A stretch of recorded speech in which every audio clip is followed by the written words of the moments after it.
Odessa, Kelly, thank you so much for coming on to my stream. I really appreciate Hi, I'm glad to be here. it. Well, welcome to the show. How are you?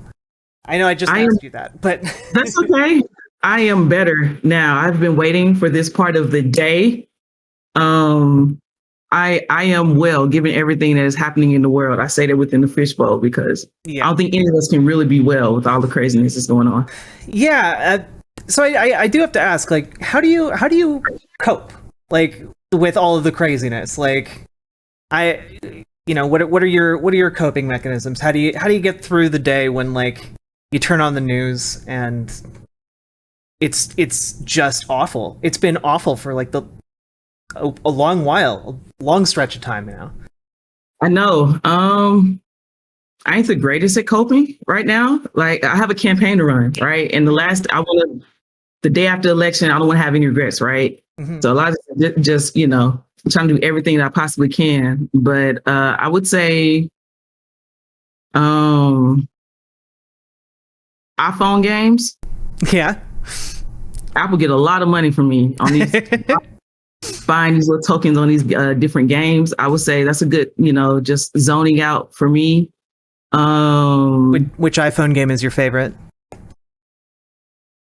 I have to ask that because I used to be a game journalist, so I would say I like this Gardenscapes. Gardenscapes? Yeah, I like this one. That's fun. Let me see. What's another one I like to play all the time? Oh, just the simple. Have you heard of balls? Oh, my God, something about balls, but yeah, yeah. Okay. It's just balls, and you just keep accumulating. All right. So, yeah. Very easy, very simple. Yeah. Well, I really appreciate you coming on tonight. And so one of the things that really caught my eye about you and your campaign is like you come from this working class background. You have like 10 years in Parks and Rec. And I just wanted to know more about, like, why are you running? What has made this campaign happen, Sure, absolutely. So yeah, I mean, I'm a hood kid from Nashville, Tennessee, born and raised. I am from a case study of gentrification neighborhood. I'm from the East Side. And yeah, I went to public schools my entire life. Shout out to public school systems, which I fully support. Yeah, it got me to this point. Mm-hmm. And went to Tennessee State University. As a very good athlete. Played basketball there, ran track, graduated, and Jack, I was like everybody else. I had no idea what I was going to do after that. So I did what any typical college graduate does. I lived off of credit cards, just accumulating debt. And then on my 23rd birthday, my dad did this like very shady thing, but I appreciate it now. He gave me this huge box with like a ribbon and a bow on it. It's the girliest I've ever been in my life. I was excited to open this big old box. Inside of it was a pair of scissors and a job application. Told me to cut my credit cards and get a damn job. So I grew up in the park system. My dad worked in the park system. So I went to work for Parks and Recreation, and I instantly fell in love with the job, from an adult lens. My every day I was tasked with making people happier, than they were when they came in the door. And I think I was really good at it. In the mornings, I'd be hanging out with seniors. I learned how to play bridge, cutthroat spades, pinochle, all these different games. And had a really good time just listening and being a part of that community. And then in the afternoon, we high-five the teachers. The teachers will release them. And Metro Parks in Nashville has the largest after-school program, community centers across the inner city. And, I ran Boy Scouts, Girl Scouts, even had a couple of Eagle Scouts. We had arts and crafts. I had a Lego club that was amazing. Oh, goodness. Yeah, we had football, flag football. We had basketball. We had soccer teams. And we're the part of government that everyone's happy, to pay tax dollars towards, and we're very good at it. And I love that job. But with that, in 2000, I started that job in 2006. I spent close to 14 years in Parks and Rec. Let's see, in 2008, I got rolled from a full-time employee back to 19 hours. Oh. 2 kids. Me and my partner, we had, 2 kids. She was working retail. I'm working this job, and I'm bringing home maybe $275 a week in one of the fastest growing cities in America. And here I am. I'm just like, I'm living check to check. Why is that? And I'm living a life that everyone else is living when you check to check. When I was younger, when I was 23, 24, 25 years old, you need to have people who understand what it's like to wake up in the morning and like, am I going to work today? Am I calling in? Am I going to hang out with my homies in Miami and figure out how to pay rent later? All those things that normal people go through, right? Mm-hmm. And eventually I got tired of that. And I went back to school, got my graduate degree. And the moment I got my graduate degree, I had realized that even with this graduate degree, if I stayed on this job that I loved, it was deemed important, it was a necessity to have, I might top out at $60,000, and it's like, I can't live on that in Tennessee, in Nashville, Tennessee. If you're making under $80,000 in Nashville, Tennessee, you are check to check. Yeah. That's just the reality of it. Degree, no degree, that's just how things are, right?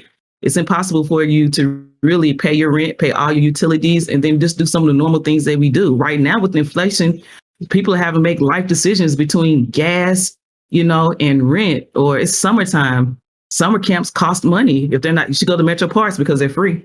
Yeah. But if you can't get in there and people are trying to do other things, you got to make those real decisions, right?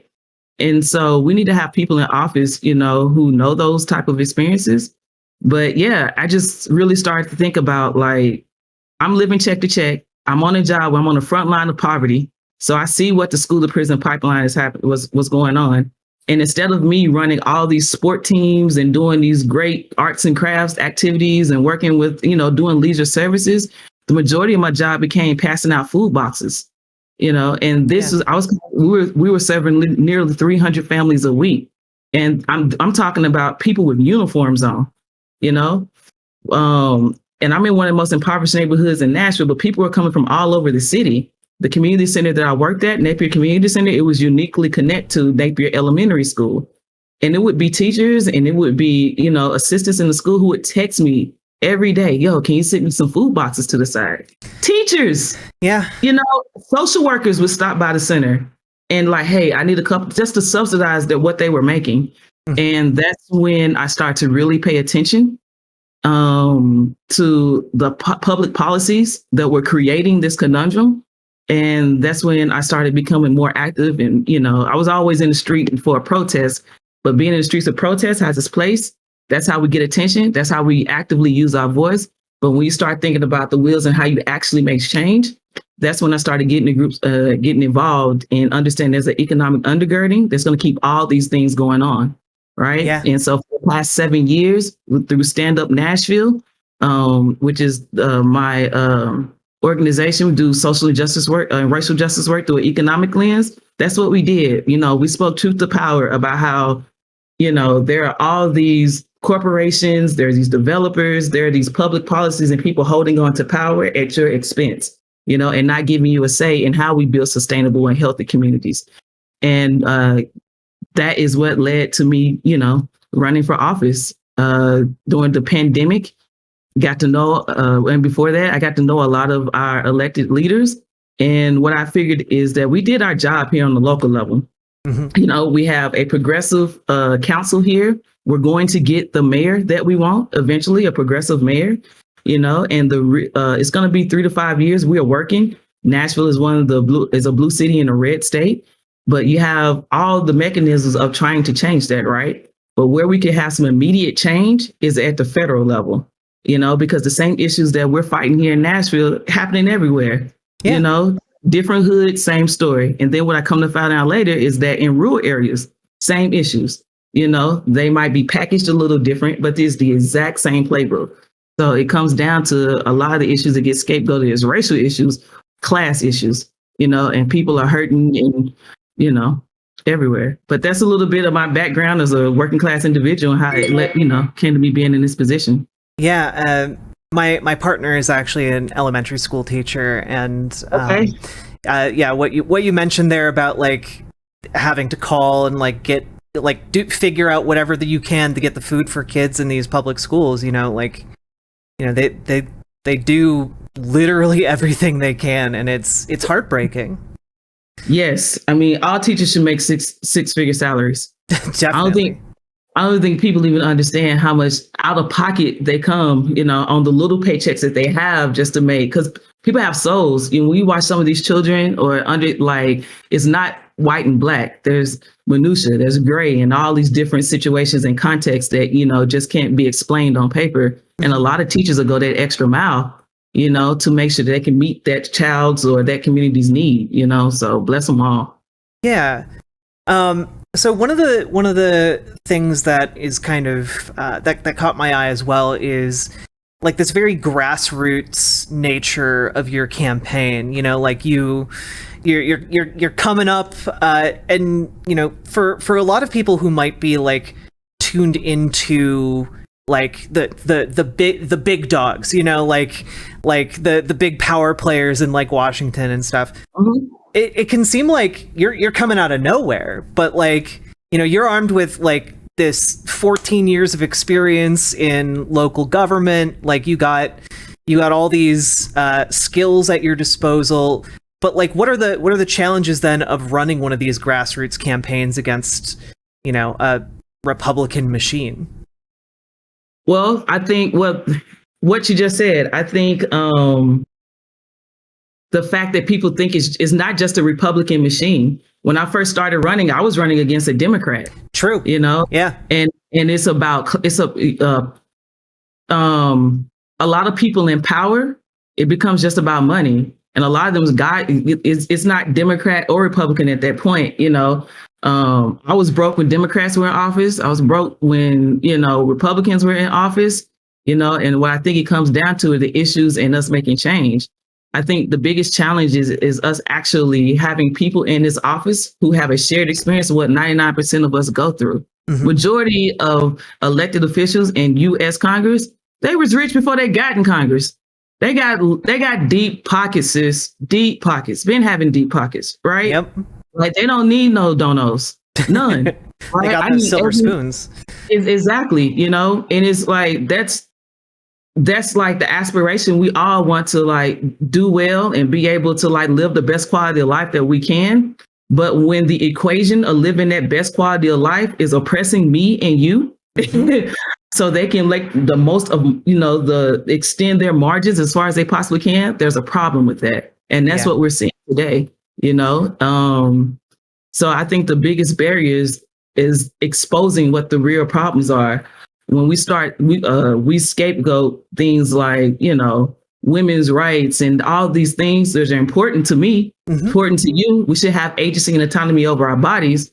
But what we forget to look at is like what is happening with the Judiciary Committee and regulation for tech. And like a lot of us, we see tech as being progressive or being cool, and it can be. But do you know how Jeff Bezos built his empire?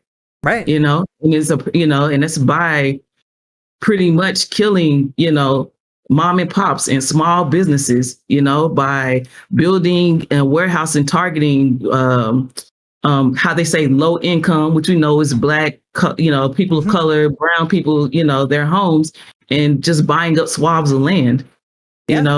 Like people don't understand that these are the people who are going in and lobbying and going into your chamber of commerce to make sure that wages stay low. Yeah.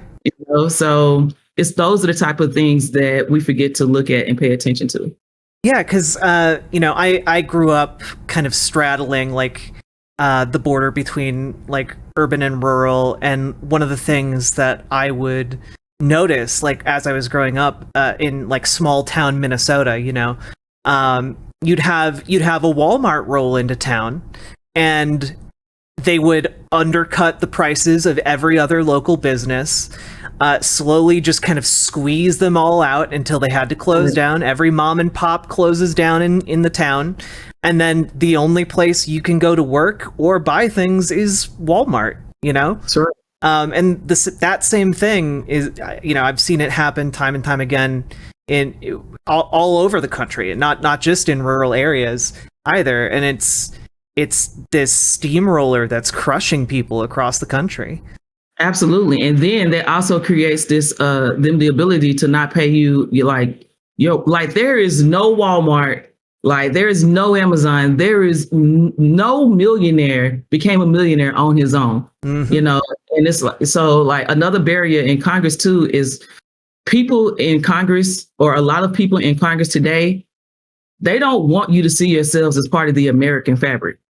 Like people, everyone out here, you should know how important you are. There's no millionaire, no billionaire that gets to being a billionaire without you being a consumer, without you going to work every day. If the people in the warehouse at Amazon shut down, Jeff Bezos got problems. Yep. You know, and when they had Our Revolution, I think, is the one that did the Walmart campaign years ago, and then even now, if all the truck drivers, you know, if all the people who come out who work in the actual stores said they ain't going to work, they got problems, right? So we have to start to understand like our value and our worth, you know, in all of these situations. Yeah, one warehouse threatening to unionize, they hire like $1 billion consulting agency to crush it, you know? Did you hear about what happened in was it in Starbucks, and it was Starbucks? Was it in Cali where the Starbucks had just unionized? Yeah. They shut it down. Really? They closed it. Yeah. Some petty shit stuff. I'm sorry, right there, boy. No, that's okay. They will cut off like an entire store just to prevent people from realizing how powerful they are, how valuable we are as human beings working in this society.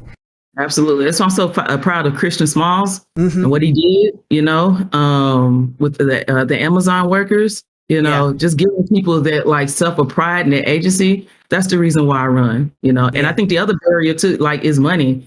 I'm running against Mark Green, you know, and I'm very proud. You know, we've raised close to $700,000 on this campaign. That's more than any other African American in Nashville history to date.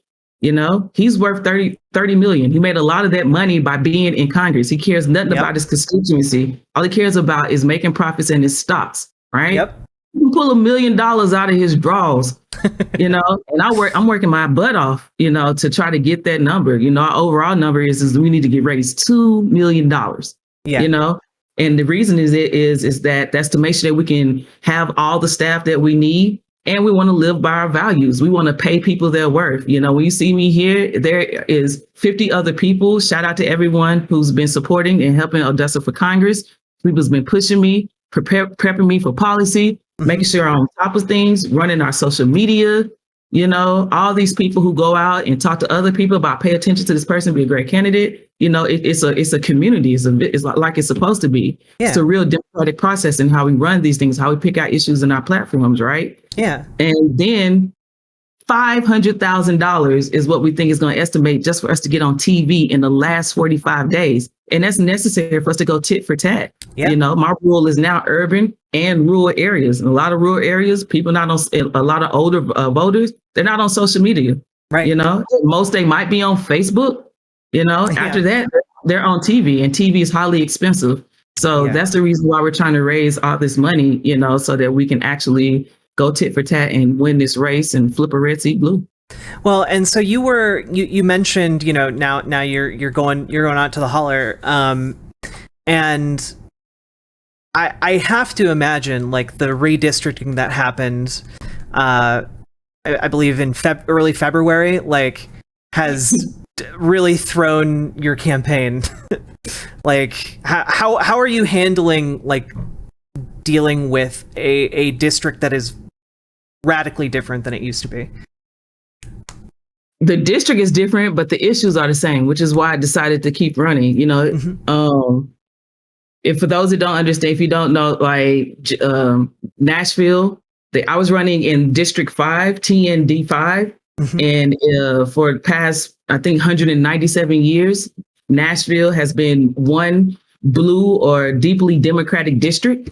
And the racist Republicans at our state legislature, who have a super majority, they took the ability to gerrymander the state and congressional maps.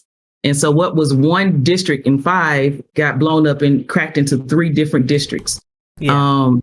Everyone, if you get a chance, just Google look at the old district versus the new district. And I mean, it is the case study of gerrymandering in this country, right? Yeah. And I think it was difficult in the moment, being there and being in the process. It's one of the few times that I've actually felt racism, in the way that my parents talked about it.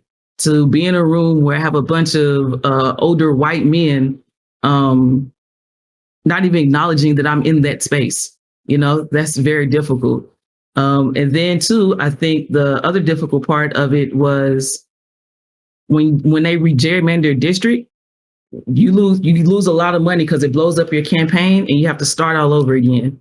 Yeah. So we lost about 6 to 7 weeks of fundraising. And in that time, we also had to spend 30 or 40,000 of this hard-earned money, to we have to get out new logos that say the new District 7. We have to do polling, and we need to go in and talk to all of these 14 counties. It was 3 counties. It was Davidson, which is all of Nashville, Cheatham, and Dixon. Now we have 14, that span the whole state, Jack, from Kentucky to Alabama. But one of the things that that's what's good about this race, right? I'm not one of these people who is looking to just climb a ladder. I got receipts. There's a reason I'm honored by all the people's no, you should run for this position. You're the right person to sit here. Is because when moments like this come, I got 10 years of experience to look back on and say, no, the issues are the same, regardless of whether it is in just Nashville or if it's in Cheatham or in Clarksville or Dixon or any of the other rural areas that are outside of Nashville, Tennessee. Majority of people across this country, I'm running on the issue that could fit them. Most people want less debt, more money in their pocket, and less stress. Right. And all the issues and platforms that we talk about specifically, those are mediums to get to one of those things usually. So I read and went over a few of your interviews to prepare for this one, and one of the things that really stood out to me was the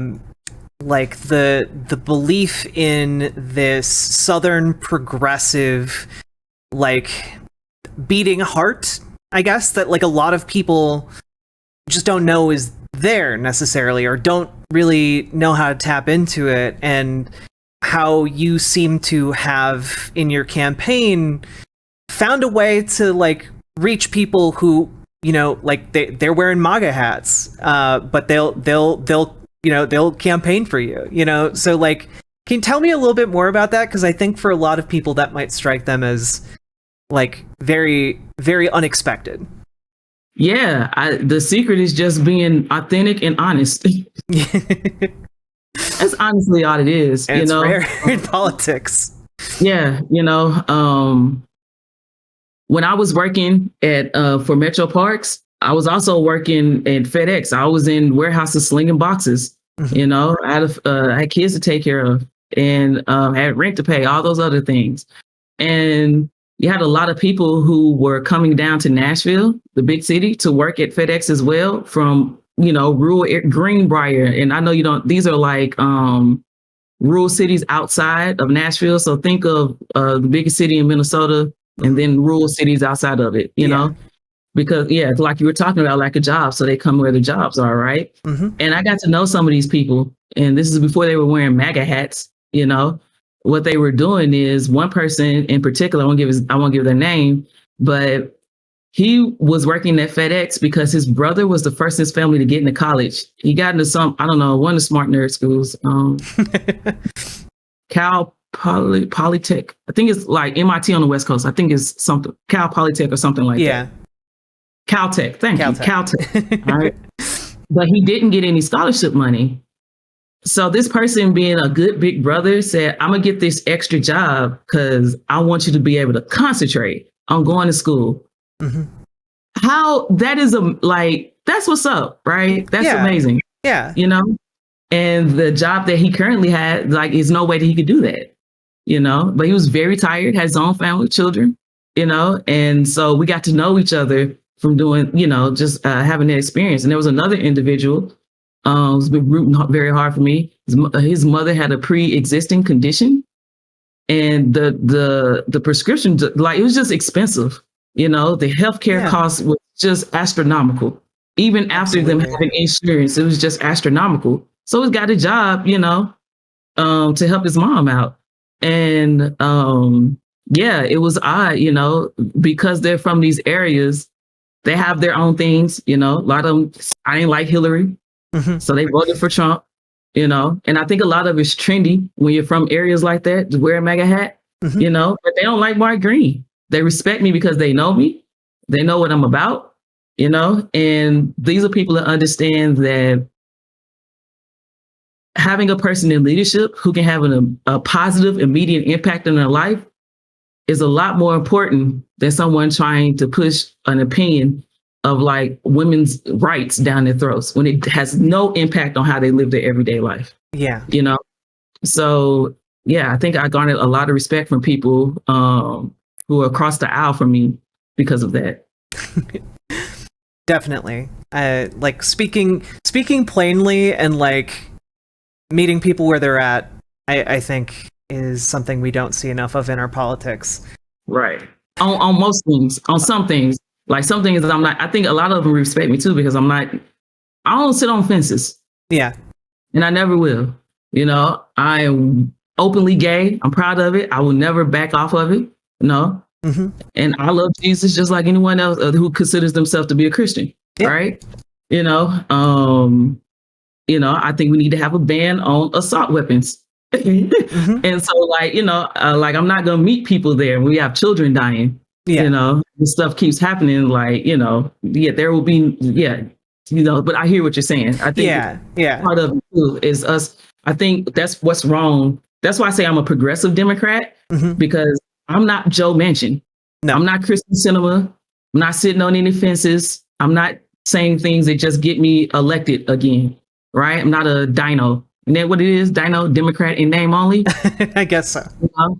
I'm running to redefine the Democratic Party, where we should be having strong messages and stance, you know? The Republican Party got hitters, but we got hitters too on our side, you know? Yeah. And to be clear, when I said like meeting people where they're at, I just mean like not changing your position, but like being able to meet someone where their level of understanding of like an issue might be, you know, like, you know, how it affects them. I knew what you meant. I just try to make sure that other people are clear as well. For sure. You know? Yeah. That is another thing I wanted to ask you about, though.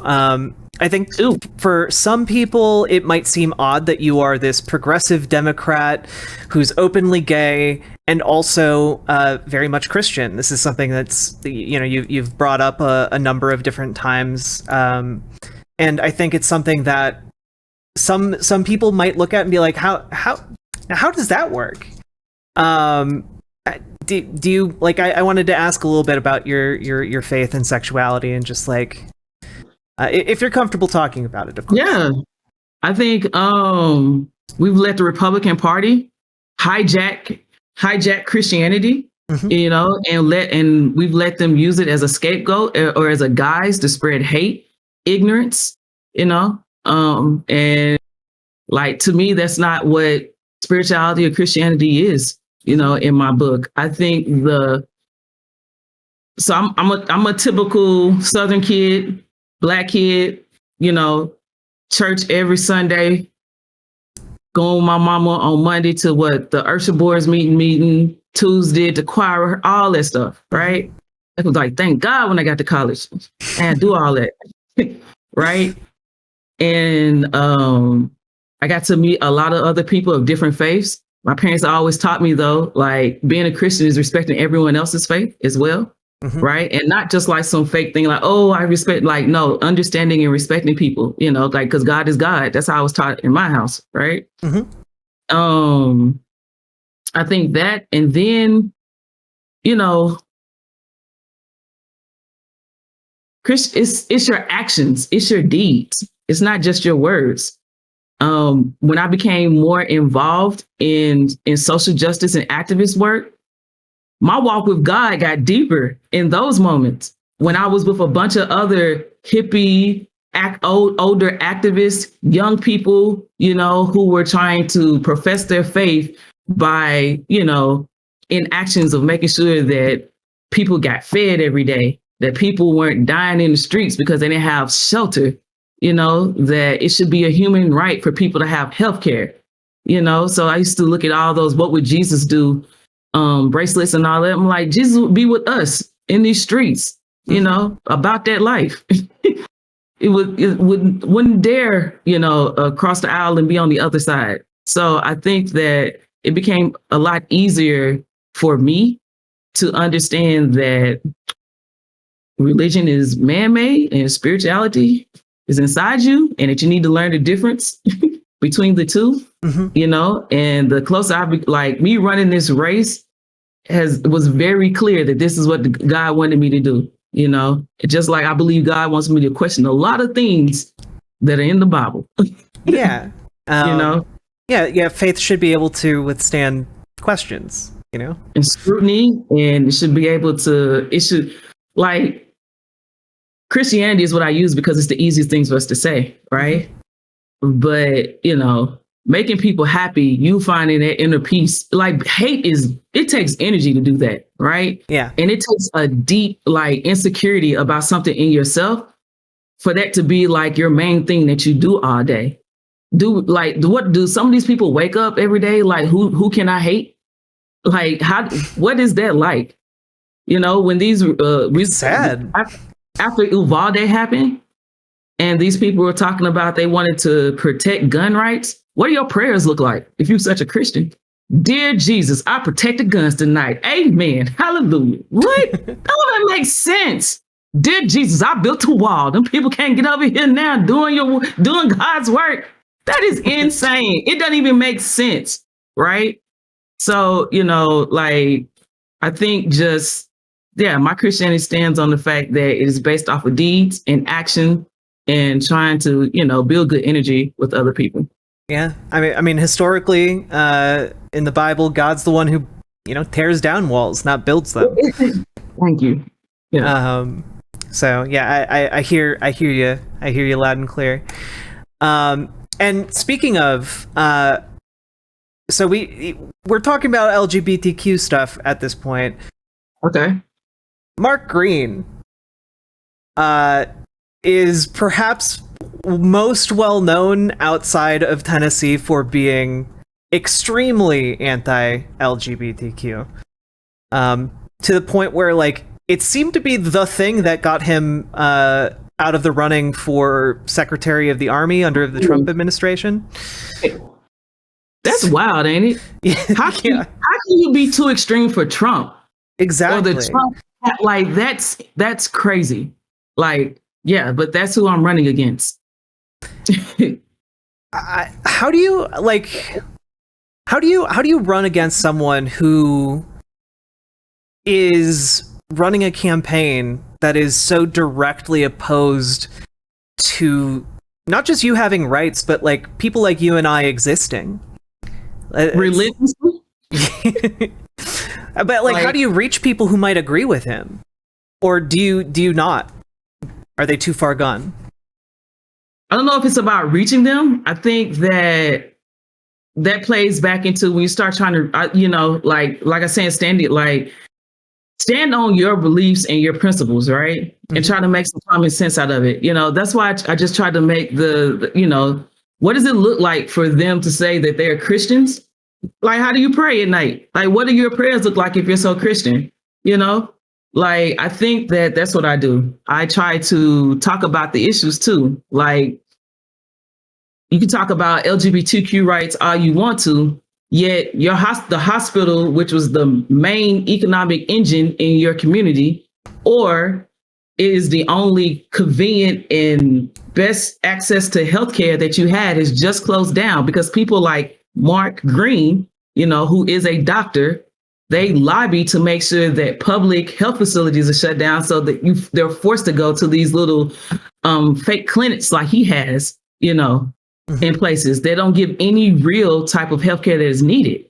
So I usually try to just give those facts out there and then let people see, like, what is more important to you? Is it more important to you to make sure that me and you have to hop over barriers? Jack, they don't know that me and you can hop because we can hop regardless. Or is it, or should it be more important for you to think about how you can live the best quality of life? And that's by having someone who's going to brainstorm hard at how we can build more economic engines in your community, and relieve some of the stress of your life. Yeah, making it pointing out the real world terms. Is it more important to be a bigot, or is it more important that your family can actually go to the hospital? Right, and that's, I think, we're gonna find that out. In November. I'm very proud to run this race like this. Rarely, just me looking at a lot of other campaigns, do we see people actually run authentically on everything it is that we speak for? As an activist, as an organizer, and who's been, in this arena for a while, we've been fighting our asses off. I'm allowed to say asses? You're allowed to say as many swears or whatever swear you want. Oh, thank God. We've been fighting our asses off for years to get these initiatives, like Build Back Better. Biden didn't think of that. Mm-mm. That was people like you. That was the people who were watching this. It was the community. And that was thousands and thousands of organizers and activists from college and high schools and, who were going out and surveying and talking to people, and then accumulating all this and being like, this is where the real problem lays. And then turning that into a dominant narrative of this is what we want to see public policy address. Right.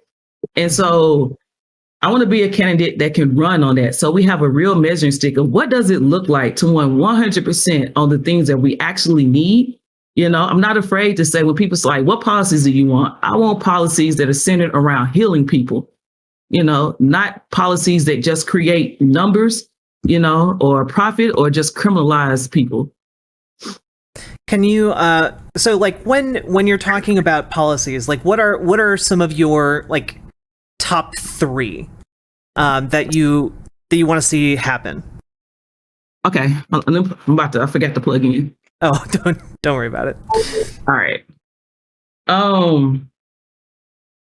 So top three policy. It's hard to say top three. Okay. When I was starting this race, Biden was getting elected. And I was thinking that we would have Build Back Better. I was thinking that we would have passed the John Lewis Act, the Voting Rights Act, the George Floyd Policing Act. All of these things will have already have happened by now. So that I could, be here saying, I don't want to move to Mars. Bezos and Elon Musk ain't about to let me on their ship. So I'm going to take care of Earth. The Green New Deal is important to me. As a person who wears a bunch of hats, I'm Black, I'm a woman, I'm openly gay, I'm working class, I'm stressed, I'm a mother. I know the intersectionality of all those things and what they look like, right? How many people in Congress were actually listening to Cori Bush? The Green New Deal is in the infrastructure should have went hand in hand. Absolutely. We want to talk about, we want to talk about, building pathways out of poverty.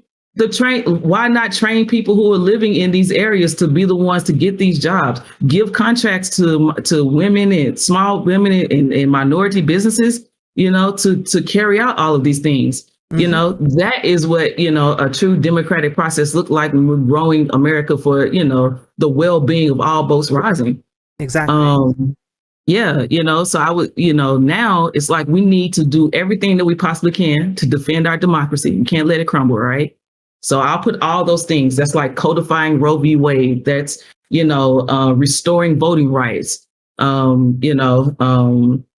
Hopefully getting a real, getting rid of military assault weapons, all those things. But then on top of that, definitely got to have, we're going to talk about the Green New Deal. That's big, one of my big priorities. Racial justice, or economic justice, those go hand in hand, and how that looks. How do we put more money in people's hands? How do we relieve debt? Mm-hmm. That's a big one. And housing. Across the country, housing has become an issue. It's untenable. Like, Yeah. Almost everyone I know is putting like everything they've got almost into remaining housed. It's horrible out there. It is. Oh, and I forgot. I mean, this is a fourth one. It's kind of, it could be one for me too. Is us making sure that corporations are not people. No. Like, let's get that straight. Corporations are not people. They should pay their fair share of taxes. And we have to get them regulated. That's one of the committees I want to be on. The antitrust, because we have let corporations run amok. They're the ones that undergird and push a lot of this messaging that you see coming up that's surface into other things. Mm-hmm. But that's a big important one as well. The fact that we have corporations that can buy tens of thousands of single family homes and then force us to have to pay astronomical rent to have one.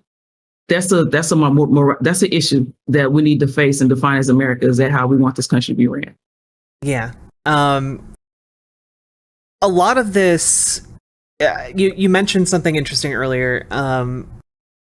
Putting a lot of this on like kind of like a secondary tier, below like voting rights and codifying Roe.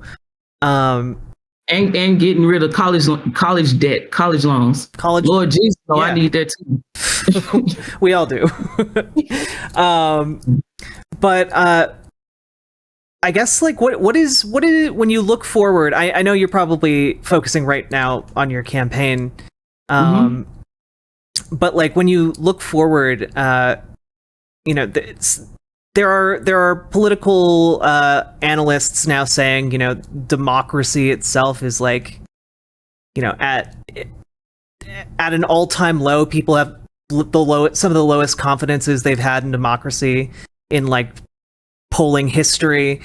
How do you fight that? How do you restore confidence in our institutions, in like the ability of voting to change things? Because anecdotally, like there are a lot of people I know who will not vote because they do not believe it changes things.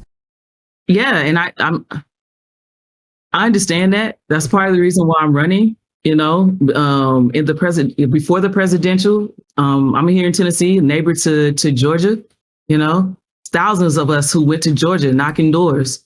For Abrams, we knocked doors for Warnock in Ossoff. Yeah.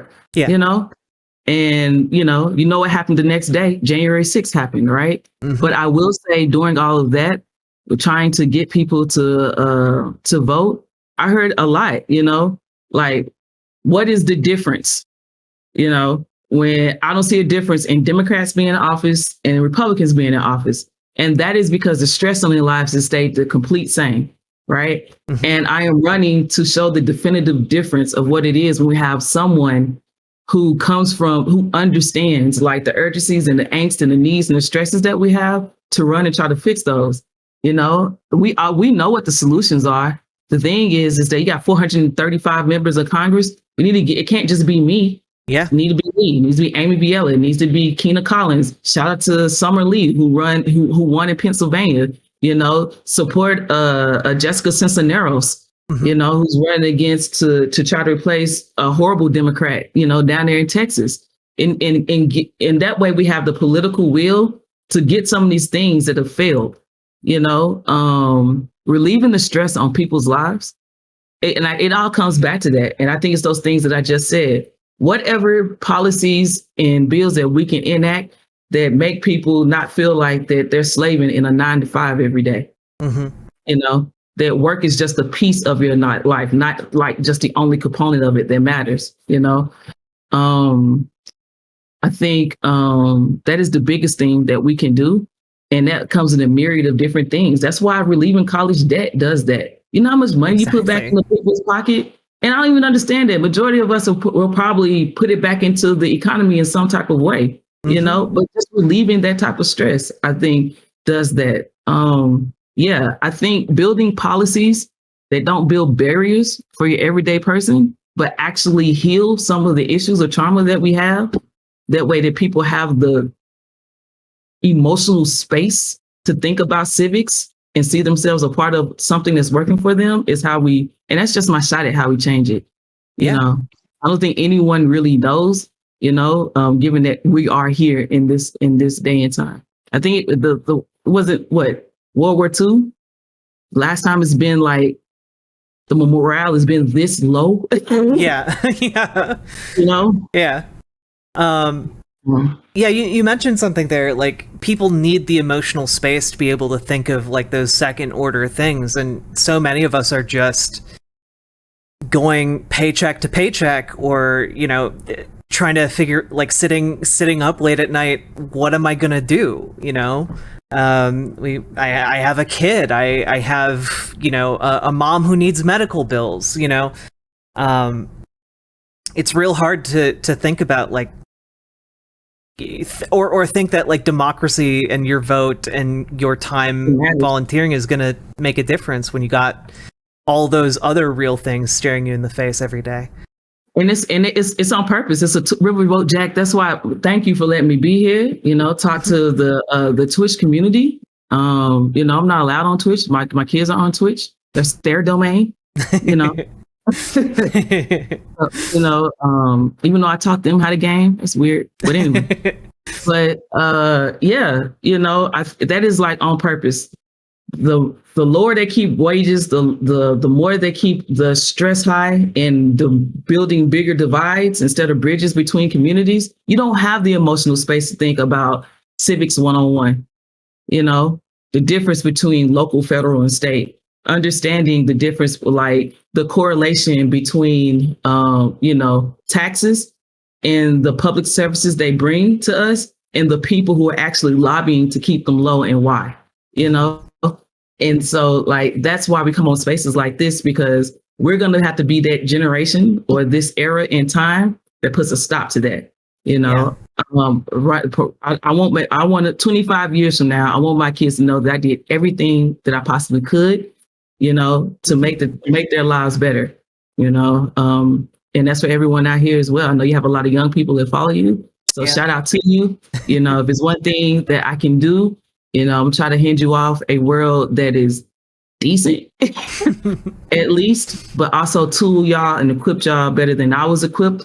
I didn't really start learning about money, financial literacy, or any of these bigger tools of democracy and government and the back workings of them. So I was 30 or 31 and already in debt, 2 kids into the game, halfway in the fight, and having to learn these things. So we can give that to you now, so y'all have agency and space, make sure that people don't other you in this fight. America is yours. So have at it. 100%. Also, we have a few people from Georgia in chat who are just saying thank you for what up, GA? for going in and volunteering for the Georgia elections. They're saying that it made a big difference. Yeah, the Georgia. So here's another thing too. Lines, like, don't get tripped up on lines. We're past that. We're in a digital and a tech age. I am just as connected to people in Georgia, Albuquerque, New Mexico, London, Paris, as I am right here in Tennessee. All right. And so we've been calling people across this country trying to raise money. Right. People be on the phone like, appreciate you calling me, but I don't live in your district. I was like, and I had to tell them, I understand that. You cannot vote for me, but understand if I am elected, every vote that I take has an impact on your life. Everyone who is watching Riverboat Jack, do you understand that a man in West Virginia and a chick out of, where's Cinema from? Arizona, I think. Thank you. I think a lot of thoughts on mine. Arizona impacted what's going on with all of us? Do people understand that? So it is highly important that people understand the connectivity of all these things and how they happen. A person in West Virginia just had impact on the entire country because he would not, not like, that is insane, know? And so not just like a man in West Virginia, a coal baron from West Virginia. Yes. So, I mean, that's why, shout out to the people in GA and everywhere else. If you're in Philly, you're in LA, you're in some rural town, I see you. I got you. Um, that's another question. Typically, like Democrats are considered to have like a really strong ground game, um, and like you pointed out earlier, the seventh congressional district in Tennessee now is like very large. Like it spans the entire state. How are you doing with getting people knocking on doors in every corner there? And if somebody wanted to help, what could they do? Oh yeah, come on, join us. Like if it's one thing we do and no one's gonna do better than us is we knock doors, right? Like I'm a union member. Shout out to SEIU Local 205. Shout out to all the unions. And if the one things the union have taught me, like union rights, work rights, that is human rights. That is the crux of the social justice movement, and we knock doors. I was taught really well how to canvas. I got to make connections with other people. That's what we do. And we have so many people who are ready to get going. I'm unopposed in the primary. So please join us however you can, whether if you're here or want to come down and knock doors. I need you. I want you. Thank you. Come be a part of history that we're going to make here, because this seat is flippable. We can win it. We just need people like you to actually come out and talk to people like we can do this. Like get off the surface shit. Think about the stuff that's really impacting your life. The more doors that we can get knocked, telling people that is how we win this race. If you don't want to do that, fine. Phone bank, uplift us on social media. We put out content, donate. There's so many things you can do. Good. All the good graphic designers out there, we can use your help. Come make some cool graphic designs for the team. Help us recruit. There are 5 universities in this district, Jack. We got. I don't know what they was thinking. I'm gonna tell you how this. Can I tell you how this became a flippable seat? Yeah, please do. So the races, they racing and doing what they do, right? But I honestly either forgot or didn't know that when they were splitting up Nashville, they put all of North Nashville, all right, predominantly Black neighborhood. We all know how Black people usually vote Democratic. All right. They put them in this district. They put all of downtown Nashville. Downtown's a very transit city. People have been moving here from Boston, New York, California, West Coast, and all these other progressive enclaves, right? You know how they're going to vote, right? And the most progressive part of South Nashville and parts of Franklin, another part of the city that has a large population of progressive, they put all of it in the district. Okay. All of this is now in District 7, where I am running. So we now have the numbers to like actually win. What we need is just people to come out and like help us get on the doors and actually tell people, don't sit on your butt. You don't have to be hopeless. I need you to act. I need you to tell people, send them texts, like mark your calendar, November 8th, or whenever early voting starts, usually like 2 weeks before that, and come out and make sure that you actually register to vote and go vote. And then they put 5 universities in here. We have Vanderbilt University. We have Austin Peay University, Belmont University, Fisk, and TSU, where I went to school. Shout out to the HBCUs, right? I can say ain't no HBCU that's crazy. There's no college that's crazy about having Mark Green as their representative. Fisk is the oldest Black college in the country. Come on, they don't want no Mark Green. His old rusty ass sitting up here, talking this craziness. He got all this history and the civil rights movement is in the crux of his district. People are ready to move, but we can always use more help. We need it. Yeah. Is there like a website they could go to? That information would be important. I'm tripping. Yeah. All right. Yes. Okay. They can go to odessaforcongress.com. They can sign up there. If you don't want to do that, go to our social media pages. Odessa Kelly TN on IG and Twitter. Odessa Kelly TN on Facebook. It's Odessa Kelly for Congress. Send us a message saying that you want to help. You want to volunteer. We're going to have a volunteer kickoff in a couple of weeks. My bad. I was hoping to have the date by the time I got on here tonight, but life got in the way. Definitely. So we'll definitely get that to you. I hope we give it out to everyone. We're going to have one that's, accessible by Zoom or, probably Zoom for people to hop on. And we're going to have a physical kickoff for people here as well. Please come join us, Now, Any of y'all know if y'all have rich people, if y'all know rich people whose money is bored, we can put their money to work. You know, tell them to donate as well. Events, house parties, anything. So one of the things that you've said is that Tennessee isn't a red state. No, vote. Yeah. Yeah, can you elaborate a little bit on that? Like, Yes. So, one of the best parts in my growth in leadership is listening and learning from other really good leaders in that area. You know, and there are a lot of good people here. Shout out to the Equity Alliance. Shout out to a lot of the unions. People who they've done a great job on galvanizing people to vote here in the state of Tennessee. In its last election, what the conclusion came out is that Tennessee is not really a red state. It is a non-voting state. You know? Yeah. And that's from people being oppressed to vote, you know, to all these other myriad of things that we just talked about. People not have, you know, hopelessness or not being civically educated enough to understand the things that really impact their lives. They just vote with emotion on, you know, what their neighbors vote on. Yeah. So when people really have to think about and go to the ballot box about, especially when we're talking about during this pandemic and this last election, what are the things that you actually need? And who are the people going to actually give it to you? And when we opened up every medium for people to go vote, we saw a big difference in the numbers. So that's what we mean when we say, so, oh, Tennessee is not that we're just staunchly red. We staunchly just don't vote. Yeah. Yeah. So one of the things that's been particularly concerning for me has been the attacks on both on the wider LGBTQ community and also specifically trans people. They've kind of become the lightning rod of a lot of the conservative attacks.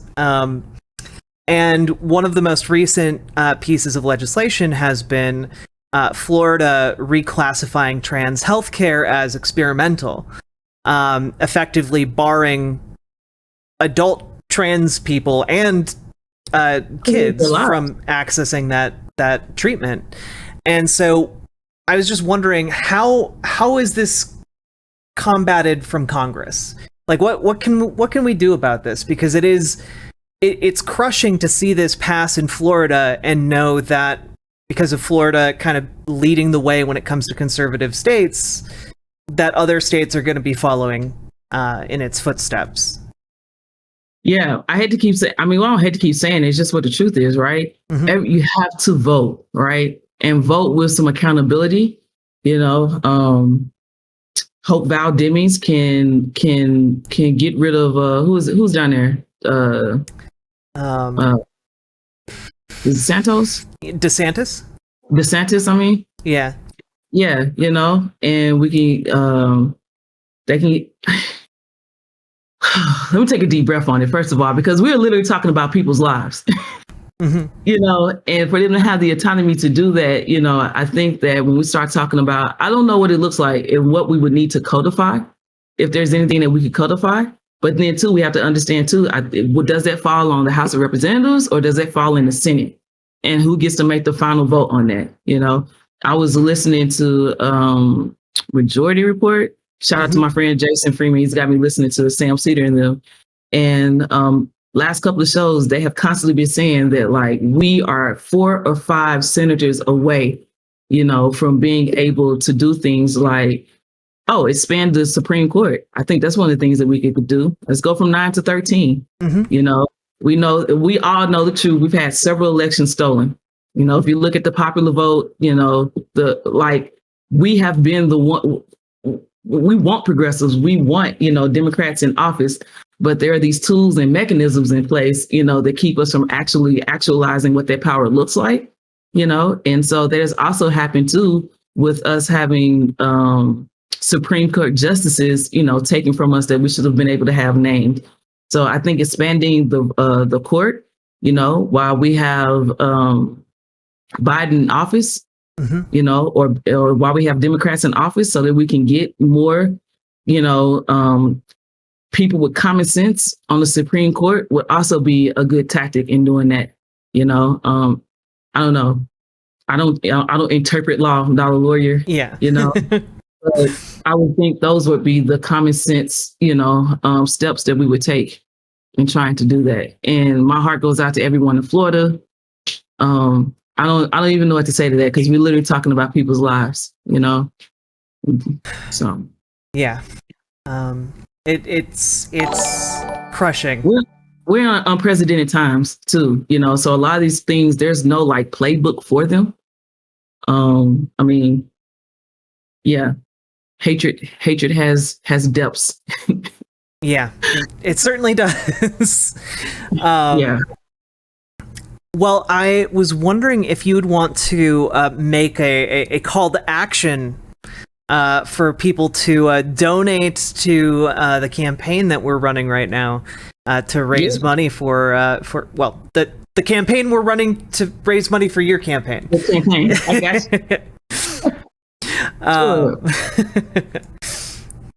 Well, everyone, go ahead. I'm sorry. I was just going to say, the link's in chat, everyone.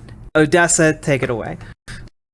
So what's up, everyone who has been here listening? Thank you for tuning in, and feel free to ask any questions and hop in this conversation. Just, if you want to improve your quality of life of the people around you, just want to take a deep breath and enjoy life, then do your part. And a part of that can be just by making a donation. I'll take donations of any size.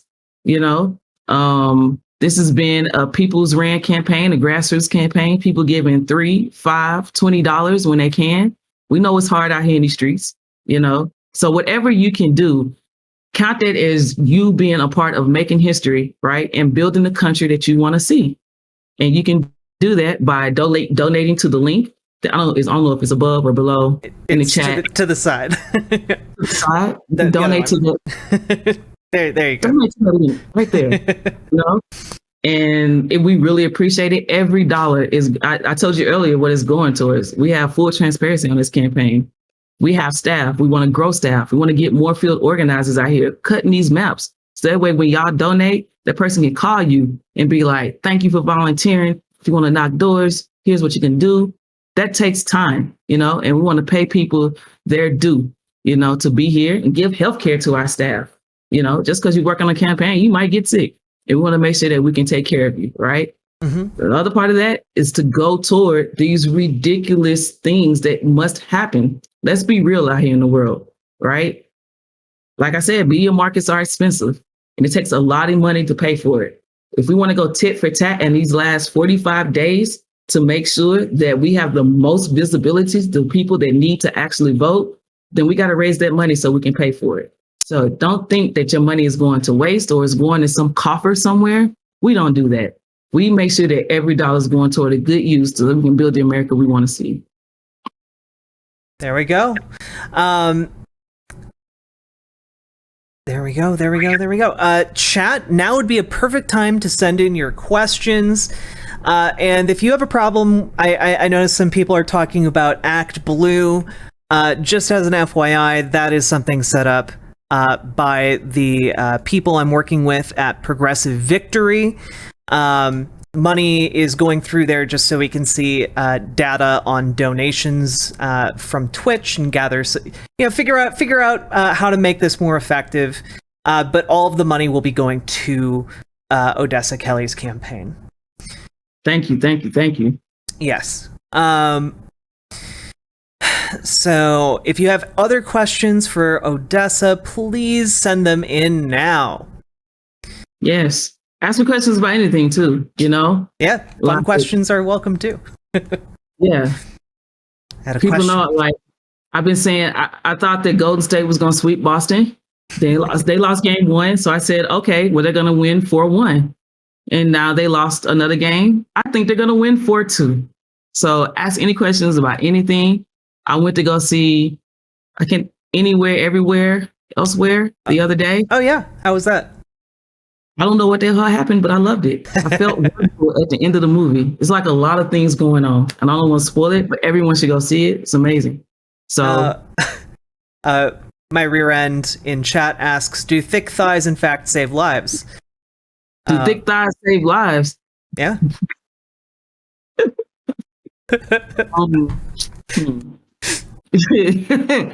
I mean, yeah. Hell yeah. Mintkuro in chat asks, after your victory, thank you for speaking that to an existence. That's right. After the victory, can you send your forces to save us here in Georgia? Another way of phrasing that might be like, what happens to the campaign after it's done, after you're elected? Well, hopefully I'll be preparing to go into Congress. In the new year. Mm-hmm. Georgia is the model. Don't no one be afraid of a fight. Don't be afraid if you can't see over the hill. As long as you keep climbing, you'll get over it. And you got Georgia's going to happen. It's the inevitable, right? When something is coming to the end, they throw everything your way. And that's what we're seeing across this country. This narrow-minded craziness in how we have, ran this country, as a Black woman since 1619, mm-hmm. That shit is coming to an end. And that's what you're seeing. You're seeing people who are very nervous because what they're about to see is an uprising on people who no longer want to live under this narrative of how we've ran America, And so they fight, you fight. You put on your pants just like they do.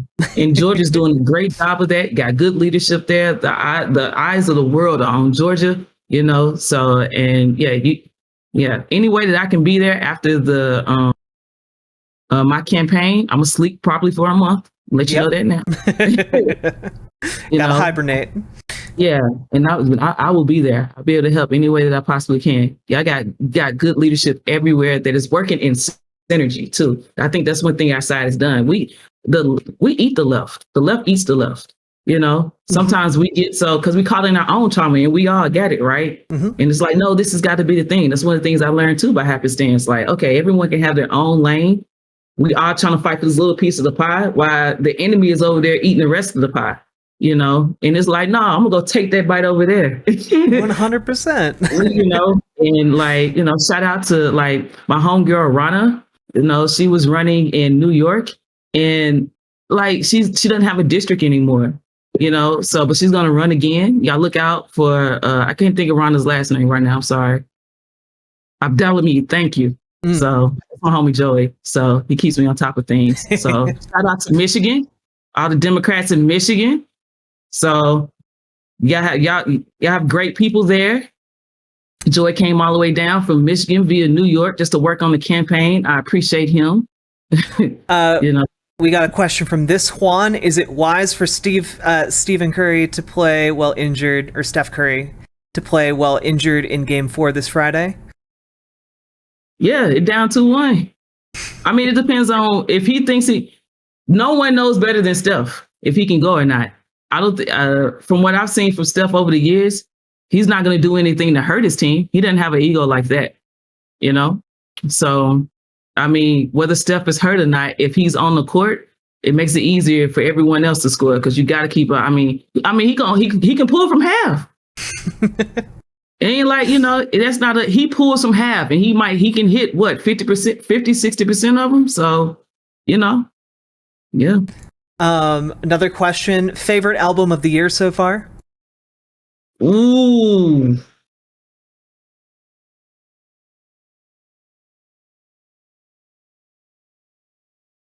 Either Kendrick.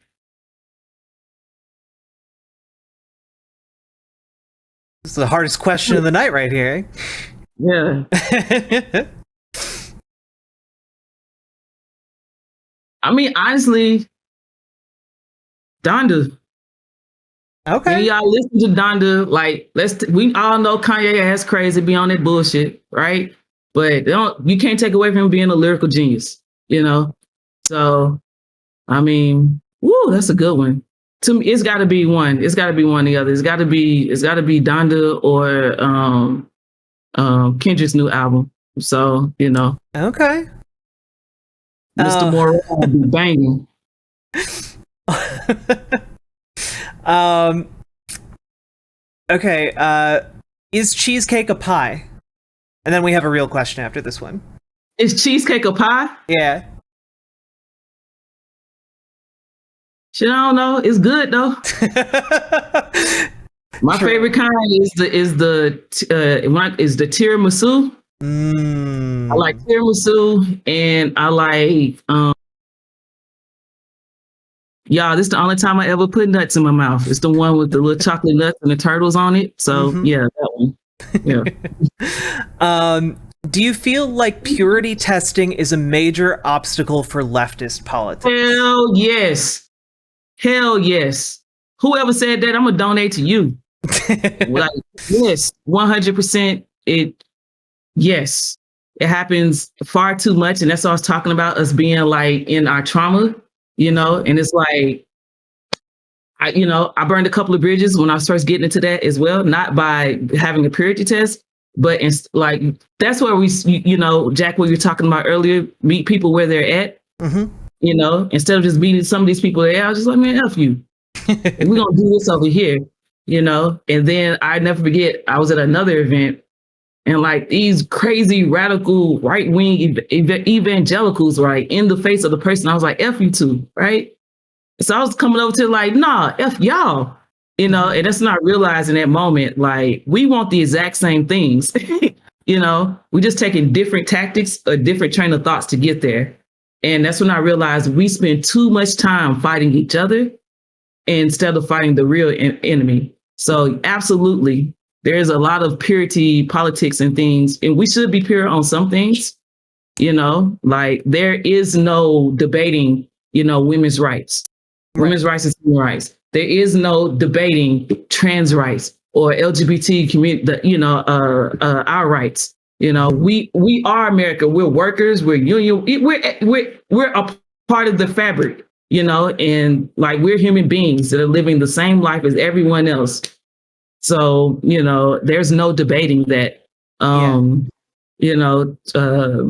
voting rights. There's no debating that.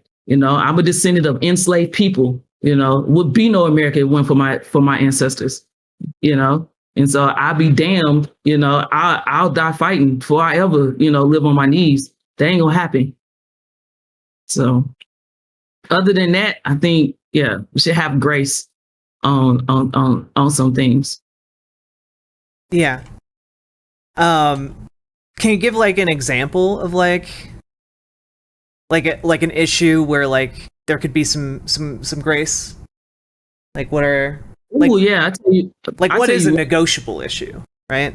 I don't know if it's, I don't want to use the word negotiable. I want to say, I'll just give you an example so you can understand, so I can give you the context of it. I was literally on like an organizing call. The call was on phone. Girl, it was like 80 people on this damn call, right? Everyone was saying their pronouns on a call. They'd write it down with no pen and paper. I'm pretty sure other people didn't either. A person was literally trying to agree with another person. It was like, she's right. And she was like, my pronouns are they. I was like, oh, my bad. Right. But it was like, no, you need to apologize and we can't move on. And it's like, damn, now 20 minutes, 30 minutes of us trying to talk about a real issue, and we have to go through all this. And so it's just like, it created like tension between people that lingered forever, and it's like, those type of things. When I say like having grace, now I'm not telling the person, like, if you tell me what your pronouns are,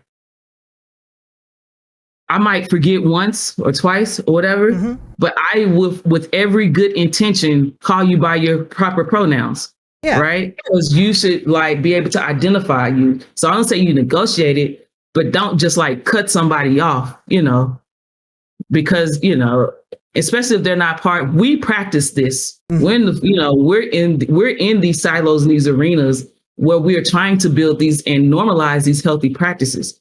Majority of people aren't there yet, and we move them to getting there by having more grace, and just normalizing it into behavior with one another, Yeah. People do better with good feelings and left with good feelings than tension and bad feelings. For sure.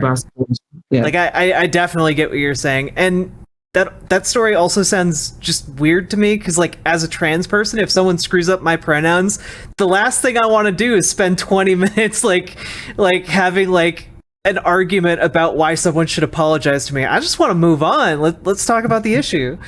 Yeah, that's one of the things. Oh, here's another one then I can think of.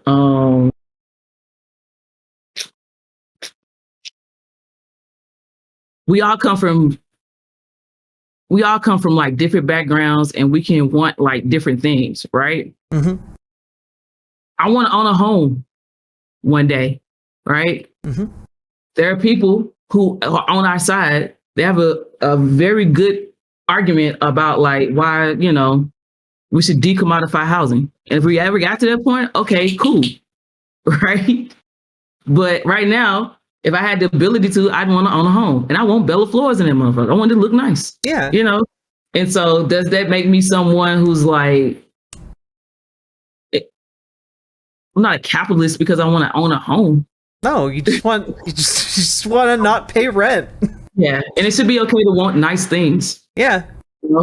So yeah, and just because housing may or may not be decommodified doesn't mean like people shouldn't have nice houses until we get there. Yeah, or I know a lot of people now, like habits are hard to break, right? Mm-hmm. I have always liked and loved muscle cars, right? I've been saying like this car I get is I'm gonna look like a redneck driving down the street. It's gonna be a Ford 50 pickup or something, right?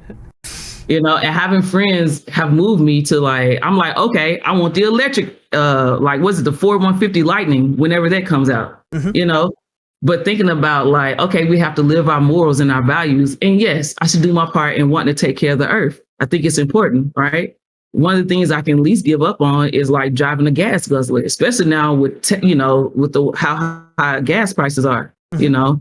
And so, but it's going to take time for people to get there. So those are the things I'm talking about when we talk about like purity politics. Not everyone has the ability to compost, or, it's a habit to think about recycling and throwing things in trash. And you'd be crazy because it'd be those little petty small differences, and people are just like assume things about other people. And here we are fighting our own. So, yeah, 100%. Here's a question from Duck Under 8. Given the narrative peddled by mainstream media, what are your biggest hurdles to overcome during the campaign? Ooh, that this is a winnable race. Mm-hmm. A lot of people assume that we in the South, that like everything is just, everything is just conservative. There's like no hope here, and as the South goes is as the country goes. I think that's what people need to understand. Money. I'm not rich by any means whatsoever. I'm a working class individual. And, campaign finance reform is one of the things I'm definitely going to fight for. They have rigged the system against everyday working class people like me and y'all out there, me and you, Riverboat Jack, to like actually run campaigns. I launched my campaign April 5th of 2021 because we wanted to actual like not have a moral victory. We wanted to win. And we knew that was the ramp that it was going to take for us to build up the finances that was going to take to actually, to have a real shot at this race. Maybe visibility. Mm-hmm. I thank you for this platform, and it's been growing, but having more visibility. A lot of people like to look at, and they should, Ohio and Pennsylvania and some of what they call the battleground states, but the real fight is going to happen in how we can move the South, so absolutely. I would say, yeah, money for the things that we just need on the campaign. I know that gives people a cringe in their stomach, does me as well. Trust me, I'm a person that has to be on the phone asking and begging people who I don't know for money for hours and hours of a day, and I'd much rather be able to do more things like this, be out knocking doors, with volunteers and working on like getting into the nitty gritty of policy reforms and stuff like that. That's why I'm so thankful to have groups around me like Justice Democrats and the Collective PAC and the unions, who like have done all this work and do that type of work, and then they come and just spend hours of preparing us, on like, let's look closely how we do this. So. Okay, we got another one in chat. DB Raymond asks, How do you reach people who support your legislative ideas but cannot sway them to vote the other way? I.e., my QAnon coworker understands issues like Medicare for all, but consistently votes Republican because of like culture war items. I don't know. I don't want to give you a fake answer. That's a good question. When we start talking about campaign strategy, that's one of the things every campaign is doing. Like, who is our target audience? And you can kind of tell with how like messaging is usually crafted, who their target audience is and who they're trying to get to, to win a race. We decided that we were just going to speak 100% to the issues that we know to be true and what we actually need. I think that know that there is more of us than them. They have a louder megaphone. All right. And just look at like the popular vote all the way back to Al Gore. Take it back to 2000. Mm-hmm. There's literally more of us than them, So like, if you got rid of the Electoral College, this whole thing looks a lot different. And it was just based off the popular vote. So think about it in that way. And then too, what the question that you ask is literally at the crux of why people like Manchin, and Sinema and all these Republicans are fighting against simple shit like getting rid of military assault weapons. That's why they're fighting against like having universal health care, because they know the people like that QAnon person, the moment they get a taste of it, they'll never let it go. Mm-hmm. Healthcare issues are not just exclusive to liberals and progressives and Democrats. There's a lot of Republicans out here eating donuts and having, healthcare issues and not exercising, and who also need access to healthcare just like the rest of us do. Yep. So the moment they get a taste of that, that's going to happen. They work at Walmart, they work at call centers like everyone else, and they come home and they live in check to check, and they got to pick either or as well. Gas prices ain't just high for us, So the moment they get a taste of what it's like to be able to have a better quality of life, they will never let it go again. So how we get to doing it is us having these conversations and climbing that hill together. Absolutely. That's the best thing I can give you. Yeah. Vacation Wolf asks, what are some unexpected issues that come up with starting a campaign? Oh, how much time do we have? As long as you'd like. Well, here's one of the ones that happened for me. I have 2 children, with my partner, and I'm not the biological mom, but I've been there, since the birth of my son, since my daughter was 4 months old, and I went to a leadership conference, Power Switch Actions, where now it was called PWF. It was great. And they were asking how you identify. And I noticed that one of my proudest identifications was being a mom, and like, I like it. Actually like doing and being there for my kids and hanging out and yelling at them when they do dumb shit, all the things that you do. And I think that was one of the hardest adjustments. It was very eerie to have to explain to my kids why I won't be at this thing, or, even in some situations, like, I don't want you coming to this because it can, like, is it irresponsible for me to bring you to an event without some crazy person out there who might, try to retaliate against y'all or something? So I think that was one of the biggest barriers. I think too was understanding how broke I was. I think that I do, I'm the executive director of Stand Up Nashville. I had to take a leave, so I'm doing okay. But not compared to what money looks like. When you start a campaign, people go like, okay, this is how we're going to start. Write down all your close friends and your family. And those are people we're going to call first for money. I'm like, whole family? Mine? Like, I ended up giving out more money in cash apps than I did getting money, So friends, I don't have a bunch of rich friends, or like the wealth gap is real, and it is racial. I think they said it's even getting wider, so like, but I have friends who are good supporters and good people and good hearts and smart and educated, but like just thinking about having people who can just give you money to kickstart a campaign, that was very hard for me. Like even just making the ask, So like, I'm like, and I was nervous to ask for $100, you know, and my call time manager's like, no, we're going to ask for the max.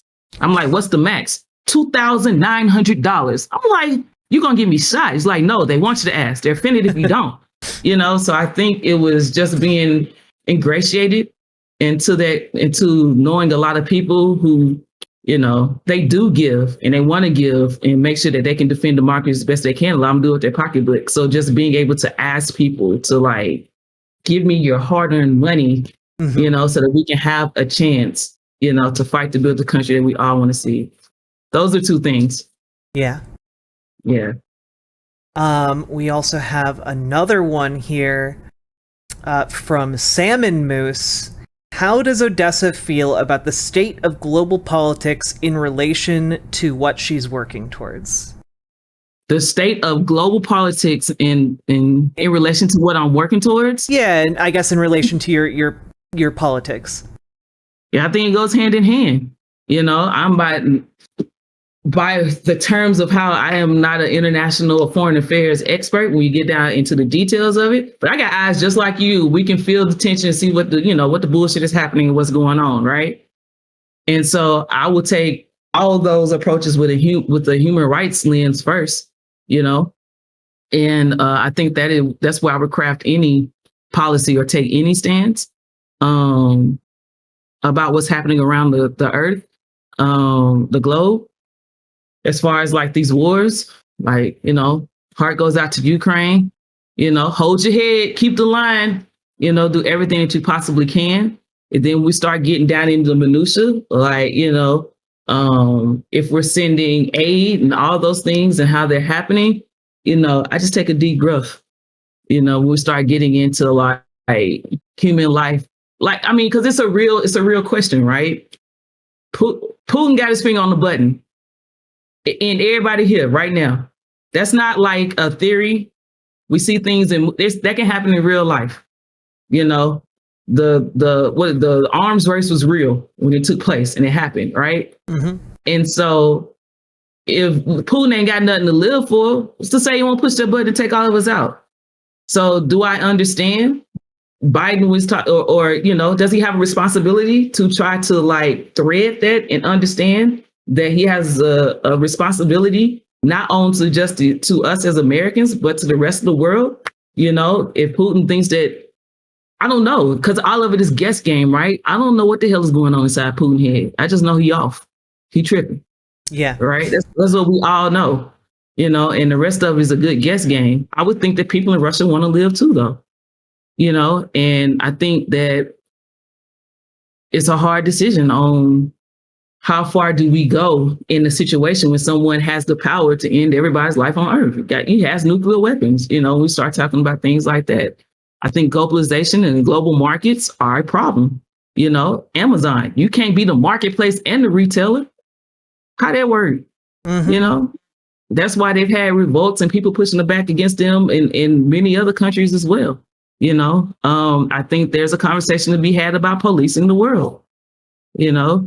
I've had conversations here with my team when we start talking about, like China's gonna beat us.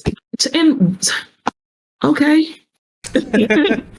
What does that mean? Why can't we all, do well? This whole competitive thing, I think that's why we need more women in power, Yeah. Where, it's not like, there's a lot of big dick contests going on around the, with leaders around the world. And I would think if we had more women in office, a lot of that would subside and then we could have normal conversations with one another, one about how definitely hope. Yeah, a comfort, how we end some of these issues that we have. So, yeah. Here's a fun one. What are some things / food / organizations in Nashville that you'd like to see other cities adopt? Things, food, organizations. that are in Nashville that I would like to see other cities adopt. Yeah. Oh, here's one.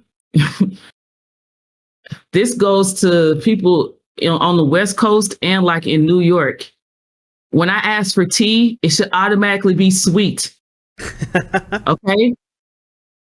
It should automatically be sweet. You know? A matter of fact, I would abolish unsweet tea. How about that? So it should just come sweet, and then you should let me know if you want it unsweet.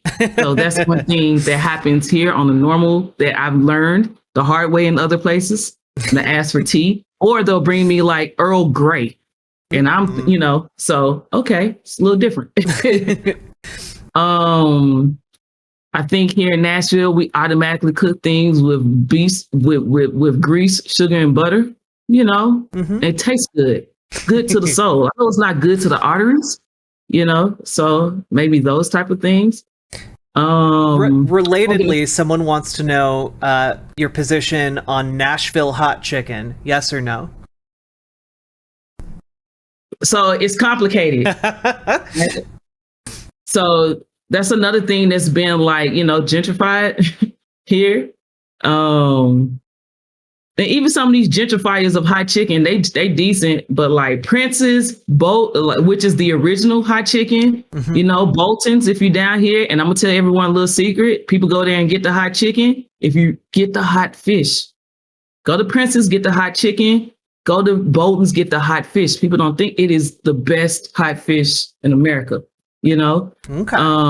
But yeah, I think that everybody and mama swear they got hot chicken down here now, but if those are the two best places to go. 400 Degrees is off the chain. Shout out to them as well. So we got a lot of good eating places down here. Organizations, I think it's just recognizing them in the work that they do.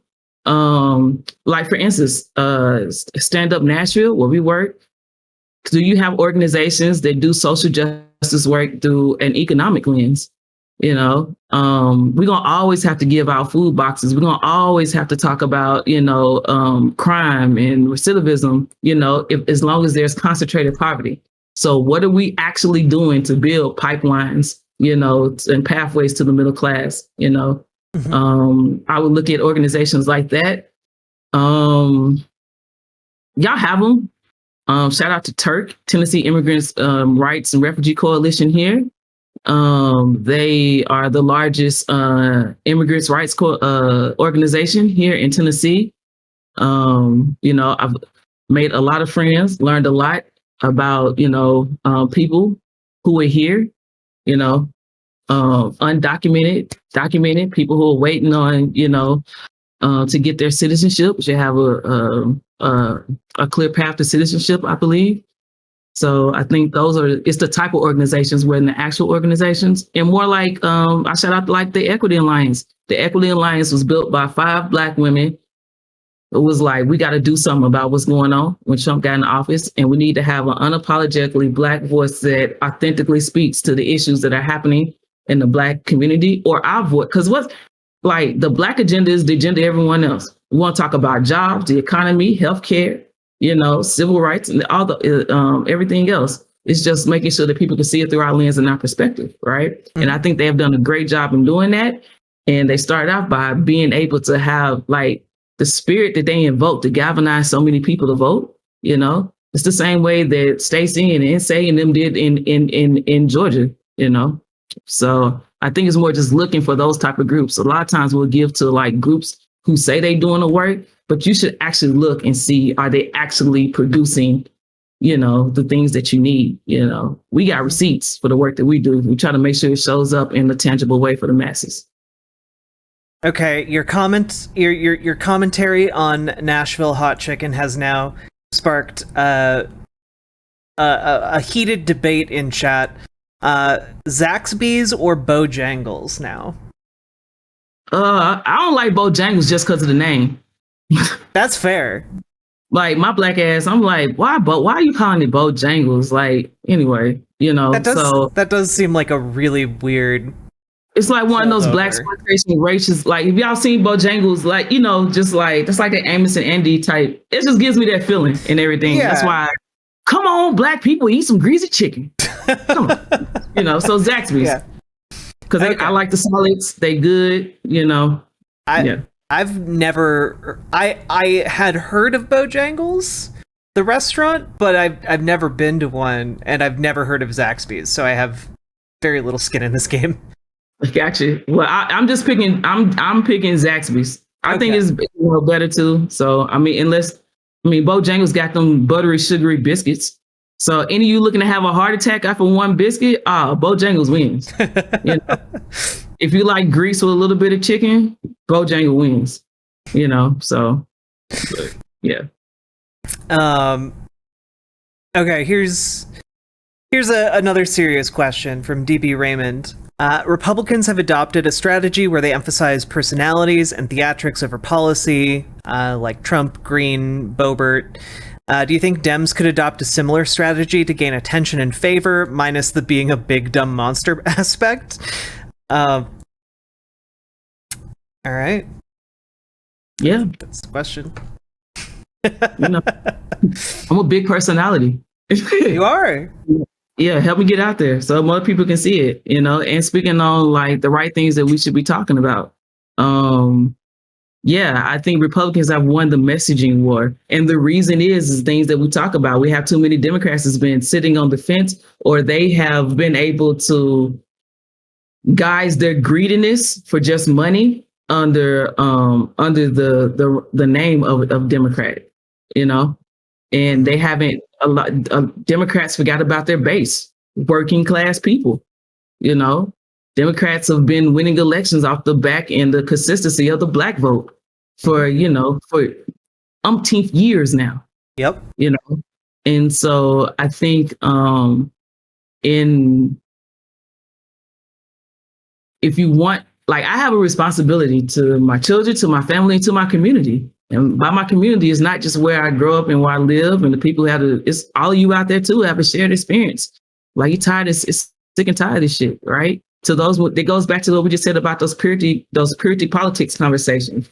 Those purity politic conversations would say that we shouldn't have a big personality, but we have to be able to grab the levers of power and move it, right? And with the onset of smartphones, instant gratification and big personalities are something that everyone has become a habit of gravitating toward, And I think I just naturally show up in space. I'm a 6 foot tall, very pretty black woman. I show up and take up space, right?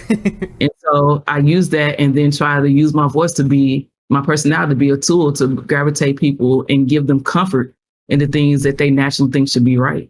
So yeah, I believe so that we can have that. I think AOC is that in a way. And so people gravitate toward her. Fetterman is interesting. I would know nothing about Fetterman if it wasn't the fact that he's a 6'7" white dude, is bald, wearing hoodies, speaking that talk, I think it's going to take more, big personalities on our side saying it is okay to, say that, damn, all these assault weapons, these military assault weapons, they got to go. You can't tell me about my uterus. It's mine. Yeah. And if we're going to be bipartisan, I ain't crossing your side of the aisle. Bring your ass over here. Like, that's how bipartisanship should work. Like, I ain't going over there. They can come on this side of the aisle if they want to, work together on something. So. Okay, and we got another really good one here from Sweet Myths Music. How do you deal with progressives or young people that are anti-electoralism? How do you reach people who don't want to vote? Stuff like this. You have to vote. Training other young people or giving, a lot of it just comes to knowing the details, right? Because we do it too. We'll take stuff at face value. We see it all the time. How many people have an opinion about Will, Chris Rock, and Jada? Right? Just off of face value. How many people right now got an opinion about MBJ and Lori Harvey breaking up. And we ain't in a bed. We don't know none of the details. Right? And so I say that to say it's like, a lot of times we give opinion and narrative off of what we see and not knowing the details of how things actually work. And I used to be the same way. I'd be like, no, we need to be in these streets. Like, I'm going to be here. We're going to be in this intersection. We need to and that is important, right? And it needs to happen, but the person told me like, but they don't change shit. They were right too. It doesn't feel good when they tell you that. When it was like, here's the reason why it doesn't work. You sit there in the street and you ain't went to Metro Council, put pressure on their ass to pass one piece of legislation. Right. I think that's where it comes in us thinking about how important, if you don't know history, you become a victim of it. Yeah. And so knowing that and just know your shit. That's a lot of times what happens when we have people, that's a futuristic thing that we want to get rid of. That's where we are. That's how we define democracy. Everyone, that is how you get to put in action your democratic right as American to see how you want to define America is through the vote. And when you don't do that, you silence your vote, but you also hurt me. Because if you want the same things that I want, that's get rid of the ego and actually vote. I don't know. But usually I try to get other young people who they do see eye to eye with, I guess, to talk to them or just try to give them the facts. Yeah. You're not a threat as long as you're not voting. Yeah. Absolutely. Let's see. Do we have another one here? Oh, yeah. Star Trek or Star Wars? Oh, man. Come on. So Star Wars. 100%, but Captain Kirk, the Enterprise, that version of Star Trek, that's man with data in it, man, that's a good one. Hell yeah! So, yeah. You can't beat the beginning of just when my Joy was talking about that day. When Star Wars come on and music start playing, it just takes you somewhere. So,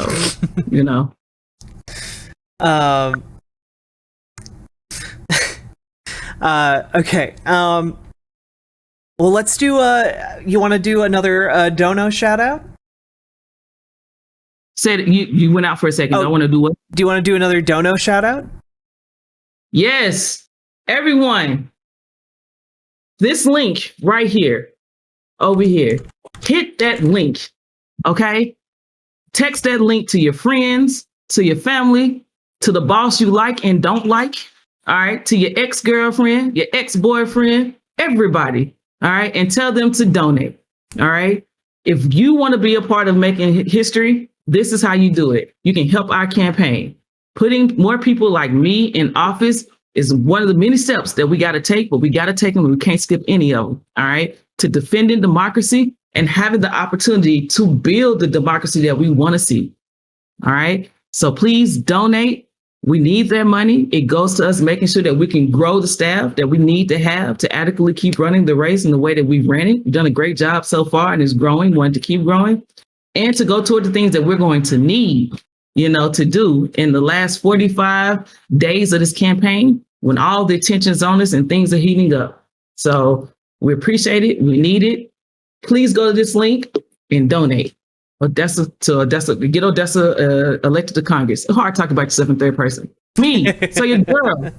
You can get this 6-foot pretty black woman. All right, dreadhead, don't care.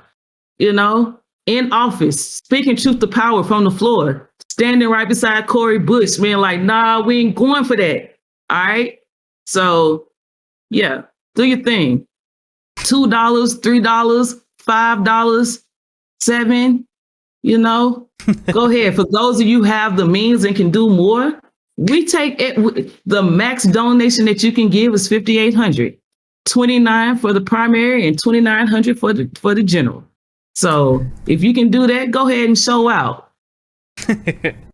Okay, I got one last question from chat for you. Okay. All right. You ready? I'm ready. Would you rather fight a horse-sized duck or 10 duck-sized horses?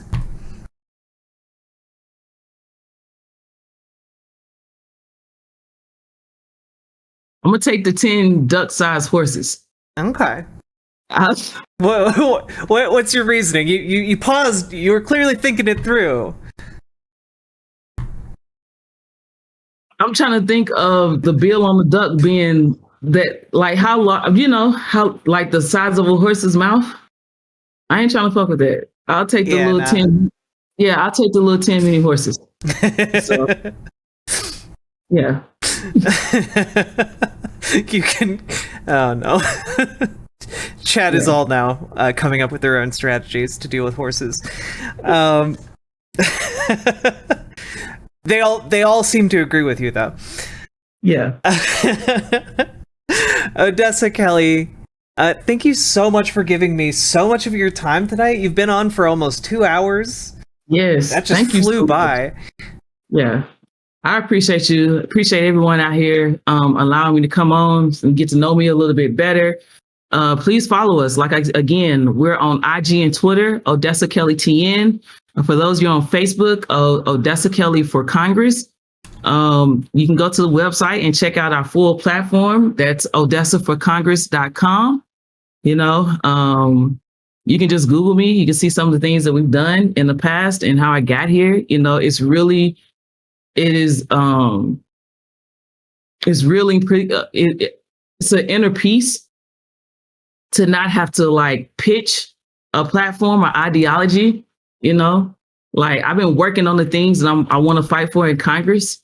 When they're before this was even a possibility, I was already dedicated to bringing the best change of life that I can.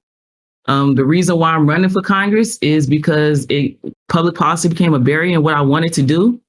I was happy being a rec leader. I was happy working in parks and recreation, and I could have retired doing that job and been very happy doing it. But unfortunately, there were a lot of barriers that were thrown in my way. And if they were thrown in mine, I knew they were thrown in a bunch of other people's way as well. And we needed to have a champion or someone who would authentically and unapologetically speak to the issues that all of our communities are facing. So that's why I'm here today, trying to garner your support and your vote, and go to Congress. And if I get in Congress, we're going to change some shit up, do as much as I can. So thank you all. Appreciate it. Absolutely. Let's get Mark Green out. Yes. Transphobes out, allies in. Absolutely. This guy's a doctor and he voted against putting a cap on insulin. Insulin. It's one of the most common and needed, healthcare items that we have. And he said, no, that is greed. That is not having any care of your constituents in District 7 or what people are going through every day. Absolutely not. Let's get him out and get this wonderful, wonderful, beautiful congressional candidate into office. Absolutely. Thank you. Any of y'all coming to, if you're in Nashville and you're coming to Pride in a couple of weeks, love to have you come march in the parade with us, volunteer. We're going to be enjoying ourselves in the crowd and talking and signing people up there as well. So love to have you. Absolutely. Odessa Kelly, it's been a pleasure. Thank you, Riverboat Jack. And you cute today. Okay. Thank you. I see you. You look good. And I know people on stream can't see it, but I had matching shoes and I felt really cute the entire time. I love it. I love it. Thank you so much. You have a lovely evening. You as well. Bye-bye. Bye. Bye, guys.